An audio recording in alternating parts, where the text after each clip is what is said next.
Introduction. Pourquoi ce livre? Ce livre est né d'un besoin, celui de comprendre, de briser les tabous, et d'ouvrir les yeux sur deux réalités souvent méconnues, parfois confondues, et toujours douloureusement vécues, l'anorexie et la boulimie.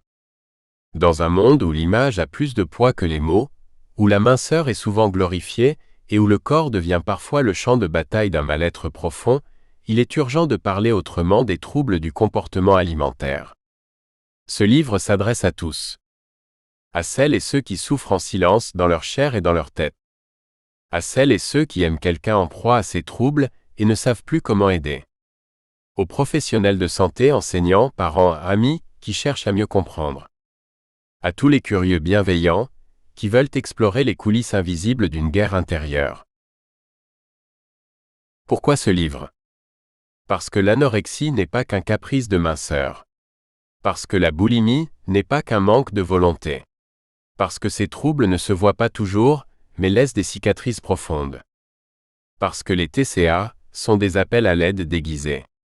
Des tentatives de survie dans un monde qui pousse à la perfection, à l'autocontrôle, à l'apparence. Parce qu'on ne guérit pas seulement avec des calories ou des médicaments, mais avec des mots, des regards compréhensifs et une main tendue. Parce qu'il y a de l'espoir, même après des années de souffrance. Parce que chaque histoire mérite d'être entendue.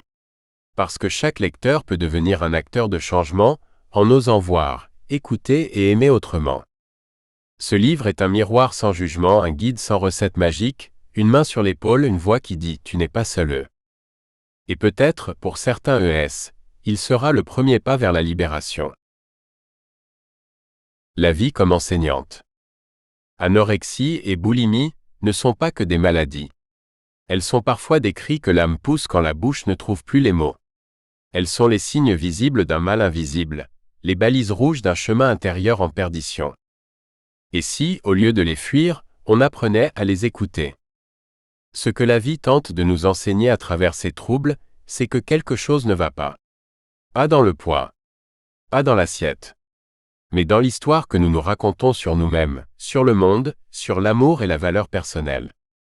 Le corps devient alors un langage, un tableau sur lequel on écrit ce que l'on n'ose pas dire à haute voix. 8.2. Les épreuves forgent la conscience. Les TCA forcent à regarder en soi, à revenir à l'essentiel, à reconstruire ce qui a été brisé, oublié, méprisé.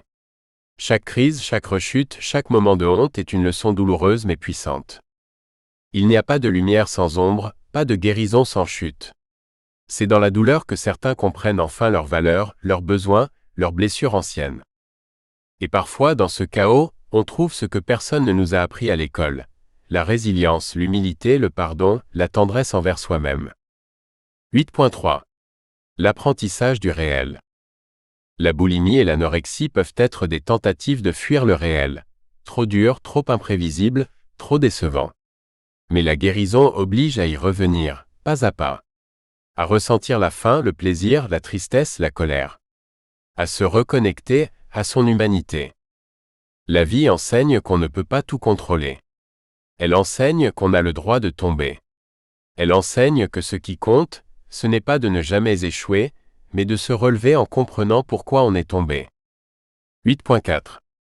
Une initiation intérieure. Anorexie et boulimie peuvent devenir, à travers le processus de soin, un parcours initiatique. Celui d'un retour à soi. D'un